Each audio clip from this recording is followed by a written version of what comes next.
Përshëndetje nga sofra shqiptare, kam sjellë mënyrën se si bëj konservimin e qejve që gjatë gjithë dimrin t'i kem të gatshme për përgatitjen e janis, gjellrave të ndryshme, pitëve, një mënyrë shumë e thjeshtë që gjatë dimrit gjë t'ju krye shumë punë do t'i keni të gatshme. Besoj se kam ju pëlqyer mënyra kur ta shihni videon në vazhdim. Fillojmë me përgatitjen. Në fillim morim qejf, morim atë sa keni nevojë. Unë kam dikon rreth 7 kg, mirë po përsëri do përgatis, sepse tash janë me një çmim më të lirë, kurse gjatë dimrit do janë shumë më të shtrenjtë dhe do i bëj të gatshme t'i kem.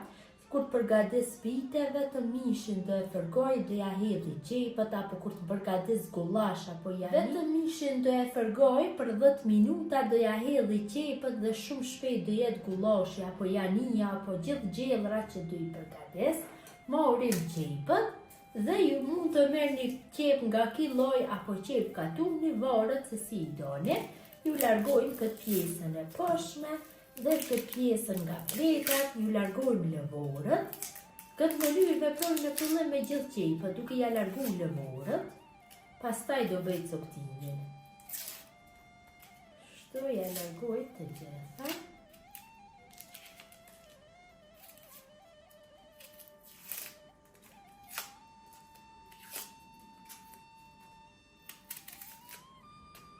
Dhe i hedhi në një enë kështu në një kullose që më letë të bëj lavje më pas. Në mënyrën e një të vazhdoj tutje.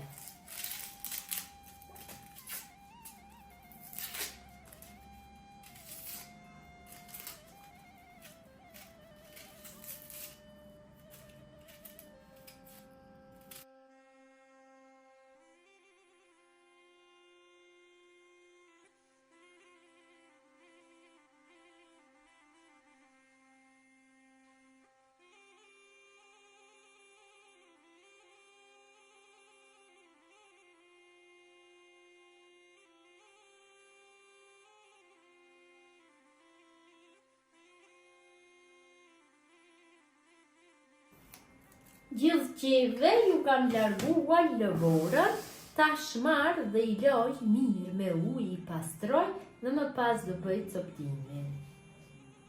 Pasi kam bërë larjen e qepëve, tash marr dhe i coptoj. Mund t'i coptoni në copëza të vogla apo në blender, mirë po do e kisha preferuar më shumë në copëza të vogla. Marr kështu me një thikë të mrat dhe shumë shpejt bëj coptimin. Në një dros kuzhine, do e bëni shumë shpejt, nuk ju morin atë shumë kohë, kurse kur t'i shfrytëzoni do jetë një shpëtim për ju shumë lehtë. Kështu një herë do i bëni dhe më pas do i shfrytëzoni, sepse kur të bëhet përgjimi qeve gjithë shtëpia mbushet me aromë, kur t'i keni të gatshme do ju kryjnë shumë punë, do ju vjen shumë lehtë, shumë mirë. Në këtë mënyrë coptojmë, gjithë motrat që punojnë dhe jetë një shpëtim për to kjo mënyrë e konservimit të qejve.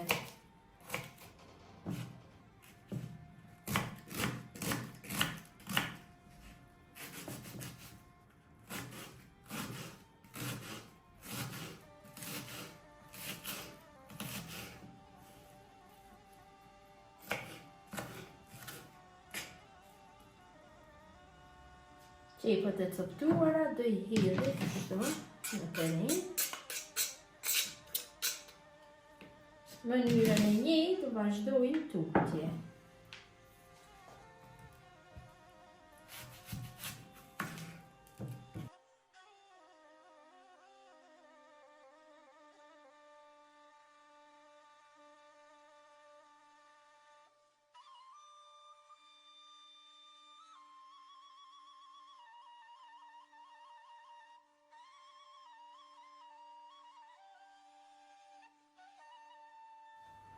Kemi bërë coptimin e gjithë qejve, jam munduar në copësa të vogla të bëj coptimin.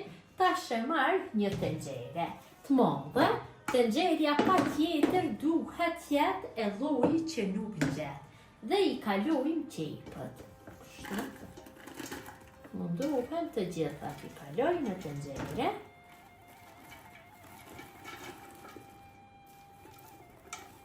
tash do i shtoj krip. Unë do ja shtoj 2 lugë gjysmë të gjellës.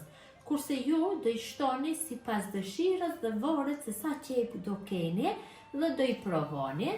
Mund që dhe mos t'i shtoni, mirë po do e kisha preferuar që t'ja shtoj kripën, pasi që kripa do i mboj në konzervim. Dhe shtoj vaj.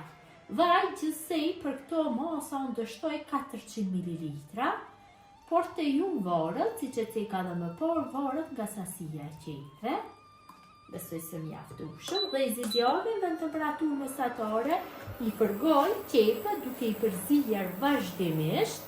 Pra temperatura nuk duhet që jetë e lartë, përzidhja duhet bëhet vazhdimisht që mos ngjiten, derisa qepët zbuten mirë.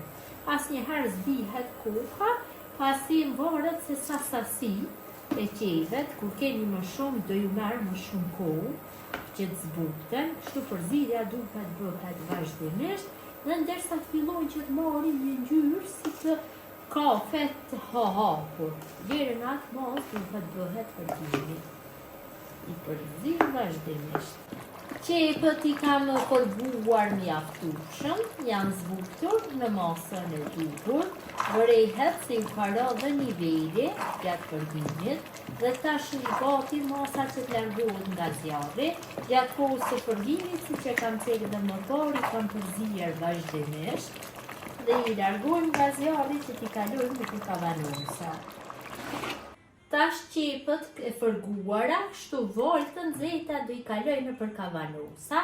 Kavanusat i kam larë dhe i kam sterilizu në furrë të nxehtë 150 gradë, rreth 15 ose 20 minuta, janë voltë të nxehta. Kavanusat e nxehtë, qepët e fërguara të nxehta. Morim një të tillë si kjo dhe më lehtë e keni dhe i hedhim kështu. Patjetër duhet që jenë kavanusat e nxehtë dhe qepët e nxehta, qepët e fërguara, se në këtë mënyrë do mbyllen mirë hermetikisht. Kështu i mbushim pothuajse deri në grikë, vetëm lajm pak hapësirë që të hedhim vaj. Pak vaj duhet ju hedhim te grika. Në këtë mënyrë i mbushim gjithë kavanusat. Unë kam marrë kështu kavanusat mëdhej, të vegjël, varësisht se për çka do i përdorni, kur do i përdorni për përgatitjen e janis gullashit, do merrni kavanusin e madh. Këto kavanusat më të vogël, 500 ml, që të përgatis vite. Kështu në këtë mënyrë i mbushit gjithë kavanusat. Vërtet është një mënyrë shumë praktike, do ju kryjnë shumë punë. Ja dimri do e keni shumë lehtë. Vazhdojmë tutje në mënyrën e njëjtë.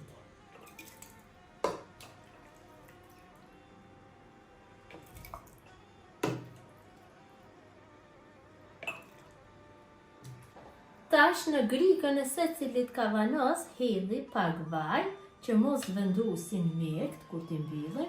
E mbushim vetëm pak, lojmë hapësirë që të bëhet mbyllja me kapak, deri në atë mos e bëjmë mbushjen me vaj. Kështu tek të gjitha hedhim, do i ruaj vajin nga i mjekti. Dhe kavanusat i mbyllim me kapak, kapak duhet jenë të ri. Në mënyrë të njëjtë veprojnë sikur që kemi vepruar me tushijat. Kapaku 3 herë nga ana e majtë dhe 1 herë nga ana nga përputhën vizat.